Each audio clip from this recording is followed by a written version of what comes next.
In the top stories, Ambassador Liburd endorses new PLP candidate. Policeman in Guyana charged with stealing marijuana released on $100,000 bail. And 2 people dead after a shooting at a church in Alabama. Hello and welcome to the ZIZ Midday Newscast. Today is Friday, the 17th of June, 2022.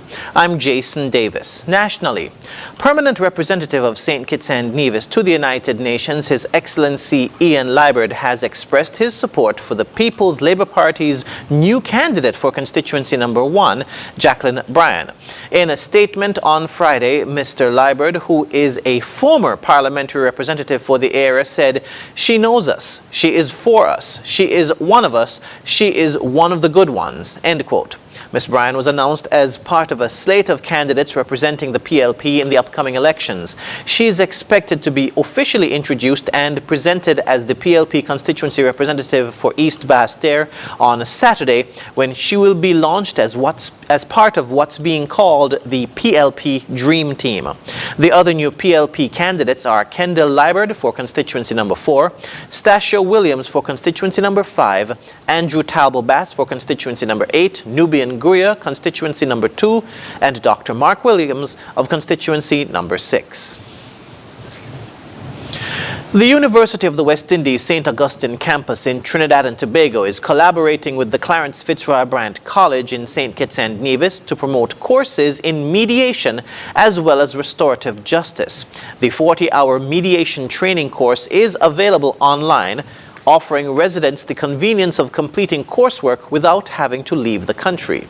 Dr. Wendell Wallace, Deputy Dean for Distance Education Outreach, Faculty of Social Sciences at St. Augustine, said that mediation is an important tool that can be applied to everyday life. Mediation can be used in any facet of life. I'm certain you may have to mediate at your home, at the workplace, at schools, etc. So the mediation program is very much useful.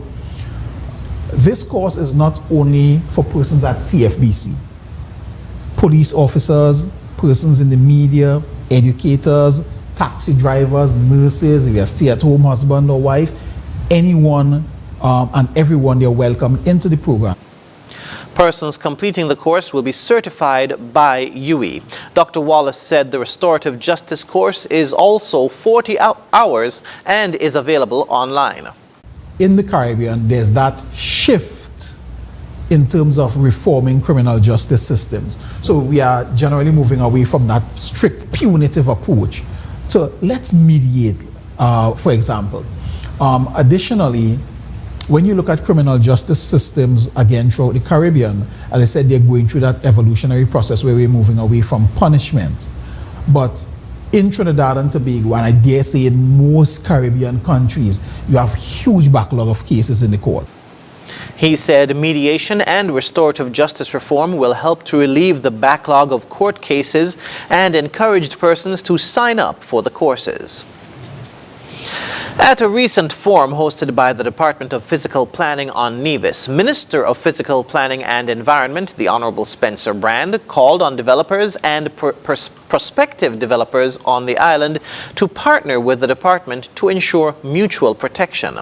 The Developers Orientation Seminar was open to homeowners and prospective homeowners, bankers, insurance agents, architects, surveyors, and contractors. It was designed to share information relating to the requirements for building and development, as well as improvements in the application process and planning of laws.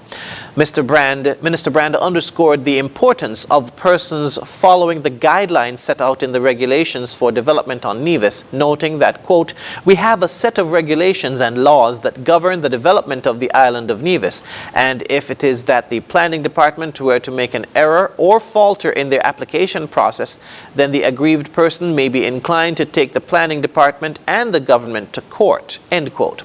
The minister appealed to developers to seek the advice and approval of the Department of Physical Planning. The seminar focused on the legal obligation to apply for development permission, the process of applications, development control and regulation requirements, detailed plan submission, conceptual consideration and environmental impact assessment, and legal liability for non-compliance. We now move to news on the regional scene. In Guyana, a well-known crime scene detective has been charged with theft of marijuana evidence that was